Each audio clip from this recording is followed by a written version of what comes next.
안녕하세요. 매일 성경 5월 17일 사무엘상 6장 1절에서 7장 2절의 말씀을 통하여서 하나님께 주시는 지혜와 지식으로 말씀이 깨달아지고 깨달은 그 말씀을 가지고 삶을 사는 저와 여러분이 되기를 간절히 소망합니다.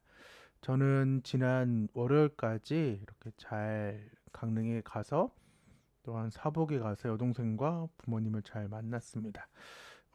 주일이 좀 한가한 좀 여유 있을 때 부모님을 좀 만나고 다시금 사역을 시작하면 또 1년에 한두 번밖에 못 보지만은 또 볼 수 있을 기회에 계속해서 좀 보면서 부모님을 위해 또 계속해서 좀 효도도 하고 가서 막상 얘기하는 건 좀 아니었지만은 그래도 좀 노력을 좀 해야 되는 상황이긴 합니다.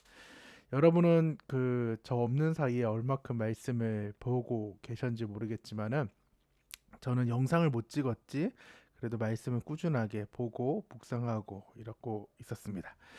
밀렸던 것들 그냥 쭉 한 번씩 살짝 보고 가도록 하겠습니다. 그래야 오늘의 상황이 이해가 됩니다. 우리 사무엘상 내용 첫 번째는 사무엘의 출생과 성장에 대해서 이야기를 했죠. 기억나시나요? 근데 오늘은 이제 제가 없었던 날까지 해서 블레셋과의 전쟁이 이제 오늘로 이제 끝이 됩니다. 그러니까 한 달락이 그냥 동시에 다 날아가 버린 상황이지만 우리가 그래도 말씀을 다 묵상을 잘 했다 생각을 합니다.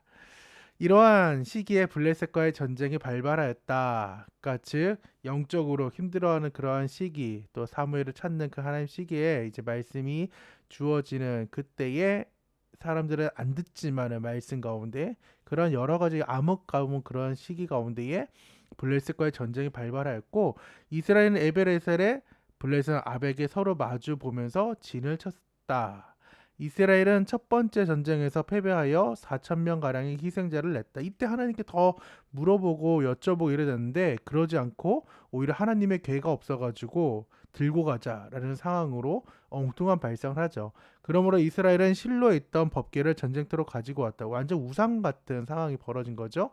제일 궁금한 거는 왜 이때 하나님께서 이들을 갖고 갔으면은 바로 죽여야 되는데 죽이지 않았을까라는 좀 그 고민을 좀 더 연구를 좀 해봐야 되는데 여튼 그 법궤를 앞세우고 블레셋과 싸웠다. 그런데 이 두 번째 전쟁에서 이스라엘은 크게 패하여 3만 명 이상의 많은 사람이 죽었고 하나님의 법궤를 빼앗겼던 법궤를 모시던 엘리의 두 아들 홈니와 비느하스도 죽었다. 법궤가 뺏겼다는 소식을 들은 엘리는 충격을 받아 의자에서 뒤로 넘어져 죽었다. 사무에게 말했던 그 하나님의 말씀이 다 이루어지고 성취가 되었습니다. 한편 블레셋이 빼앗아간 법궤는 자신만의 전쟁을 치렀다. 여호와께서 법궤가 머물렀던 아스돗과 가드와 에글론에 심한 질병을 보내셨으며 많은 사람이 죽거나 큰 고통을 받았으며 땅은 황폐하게 되었다.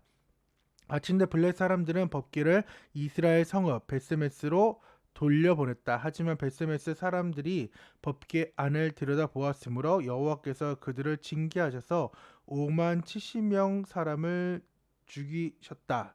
그 후 법궤는 기랏 여아림의 아비나답의 집으로 옮겨져 오랫동안 머물게 되었다. 요 5만 같은 경우는 지금 사본에 있고 없고가 있어서 오늘 내용에 좀 포함이 되는데 70명인지 5만 70명인지는 확실한 숫자는 아니지만은 여튼 70이든 5만 70이든 많은 숫자가 또 죽게 되는 상황들이 일어납니다. 그래서 14일 날에는 사무엘 선지자로 확실한 인정을 받은 데는 블레셋과의 사이에서 있었던 일련의 전쟁들이 중요한 역할을 했다. 본문은 사무엘이 참여하지 않은 상태에서 이스라엘이 블레셋과 싸운 두 번의 전쟁 기사에 해당한다. 처음 전쟁에서 이스라엘이 패배하여 4천 명 가량이 죽었다. 이스라엘은 언약궤를 앞세우고 전쟁하면 승리할 수 있으라는 생각하고 실로에서 언약궤를 가져왔다. 이거 완전 우상시하는 그런 상황들이라고 말씀을 드렸죠. 블레셋과의 두 번째 이제 걸친 전쟁은 엘리 가문에 대한 하나님의 심판이 성취되는 결과를 가져왔다. 하나님의 심판은 세 가지 형태로 임했다. 첫째, 법궤의 상실이다. 엘리 가문이 책임지고 있었던 법궤를 잃어버린 것은 엘리 가문이 하나님의 제사장 신분을 빼앗겼다는 말과 같다. 둘째, 엘리의 죽음이다. 엘리의 죽음은 한 시대가 끝나고 새로운 시대가 시작됨을 알리는 전환점이 된다. 셋째는 엘리 아들들의 죽음이다라는 것이 토요일하고 주일이었고, 어제하고 오늘은 5장 같은 경우는 본문은 블레셋이 탈취한 법궤가 블레셋 땅에서 어떤 기적을 일으켰는지를 기록하고 있다. 블레셋은 법궤를 아스돗의 다곤 신당에 두었다. 아침에 보니 다곤 신상이 궤 앞에 엎드려져 있었어. 서 있었는데 다음에 아침에는 머리와 두 손이 끊어진 채 엎드려져 있었다. 독한 종기의 재앙이 아스돗을 쳐서 망하게 했다. 이 비슷한 과정이 법궤를 옮긴 장소인 가드와 에글론에 반복되었다. 어, 블레셋은 5대 이제 부족 국가예요. 그 5가지 부족 국가 중에 지금 3곳이 이렇게 됐다라는 것을 이제 하나님께서 법궤는 빼앗겼지만 이방 땅에서 하나님이 하나님 되심을 드러내고 있는 상황이죠. 오늘 6장에서 7장 2절까지는 법궤의 그 궤가 여호와의 궤가 블레셋 지역에 머물 때 블레셋 사람들은 여호와께서 내리신 재앙을 더 견딜 수 없어서 돌려보내기로 했다. 끝내 그 하나님의 궤를 그들이 가질 수 없고 또 차지할 수 없을 거라 생각하니까 이제 돌려보낸 상황이죠. 새 술에 속건 재물을 싣고 젖먹이는 암소 2마리를 그 술에 매어 벳세메스로 끌고 가게 되었다. 벳세메스 사람들이 여호와 그 궤 안을 보았으므로 여호와께서 5만 70명 사람을 죽였다. 이 5만 가로친 거는 사본의 있고 없고의 차이입니다. 그들은 다시 그 궤를 기랏 여아림으로 가져가 아비나답의 집에 두었다라는 것이 오늘의 상황입니다.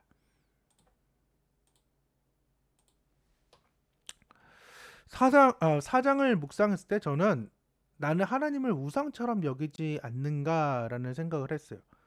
그래서 하나님의 그 영광이 있어야 그 법궤도 법궤다운 것인데, 또 십자가 목걸이, 십자가 뭐 여러 가지 물건들이 내가 진짜 하나님을 섬기는 그러한 십자가인지 아니면 그냥 장식품으로 보여지는 것들인지를 우리는 기억을 해야 돼요. 그래서 어떤 사람들은 십자가 걸려 있으면은, 또 십자가가 뭐 차에 있든 어디에 성경책이든 여러 가지 하나님 물건들이 있다고 하면은 뭐 사고가 안 일어날 것처럼 생각하는 상황이에요. 그것이 사장에 있었던 이스라엘 백성들이 마치 블레셋의 4천 명이 이렇게 이스라엘 백성 죽고 나서 하나님의 궤가 없어서 그렇다라는 생각을 해가지고 그 궤를 갖고 오고 그 궤를 지켜야 되는 엘리와 두 아들 홈리와 비느하스는 안 돼요라고 아니라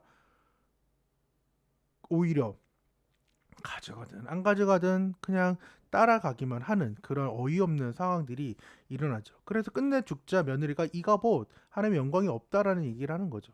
즉 그들의 시대가 얼마나 암울했는지, 그리고 우리 가운데 우리의 삶이 이가봇이 아니라 정말 하나님의 그 영광 가운데 거하는 삶을 살아야겠다라는 생각을 하게 됐고, 그래서 이렇게 보여집니다. 4장 21절 22절인데 이르기를 영광이 이스라엘에서 떠났다고 아이의 이름을 이가봇이라 하였으니 하나님의 궤가 빼앗겼고 그의 시아버지와 남편이 죽었기 때문이며, 또 이르기를 하나님의 궤를 빼앗겼으므로 영광이 이스라엘에서 떠났다 하였더라. 이제 하나님께서 가시적으로 보여주는 거죠. 하나님의 궤는 빼앗길지 않을 거다. 하나님이 우리 가운데 도와줄 거라는 어이없는 그 우상의 신앙들이 아주 뿌리 깊게 내려서 오늘 본문에 내려서는 그 궤를 열어보는 어처구니 없는 상황들이 아예 일어나는 거죠. 그만큼 말씀이 전달되고 또한 지켜지는 것이 중요한지를 오늘 말씀 가운데 보게 되는 거죠. 그래서 하나님께서 말씀하고 싶은데 여전히 듣는 사람이 없는 거죠. 가치 없는 사람들, 악한 사람만이 계속해서 남아가지고 그 삶을 살지 못하고 있다는 것입니다. 그래서 하나님의 말씀 들릴 때 주님 말씀하라고, 주님 말씀해달라고 우리는 그렇게 말씀을 계속해서 듣고 또한 응답을 하나님께 올려드릴 줄 알아야 된다는 거예요. 5장 가운데서는 그럼에도 불구하고 하나님은 하나님의 영광을 이방 땅 가운데 보여준다는 거죠. 법궤가 중요한 것이 아니라 중요한 것은 하나님 자신, 그리고 우리한테는 그 하나님이 하나님 되는 그 상황들이라는 거죠. 자, 요 상황들 이제 아시겠죠? 그 다곤 신상을 쳐버리는 그러한 일들입니다. 오늘 저는 하나님의 자비하심과 징계에 대해서 좀 보게 되었어요. 어, 제가 한목나 그 레위기 이제 속죄제 두 번째하고 첫 번째 일을 나눌 때 하나님을 아는 만큼 재물의 크기가 달라진다고 했는데, 율법을 모르는 이방인들은 하나님께서 마음과 성의를 봐줘가지고 그냥 그 모든 일들을 용서해주고 벳세메스로 넘어오는 사건들이 일어나요. 원래는 법궤는 레위 자손 고핫이 어깨를 메고 운반하는 것이 정석입니다.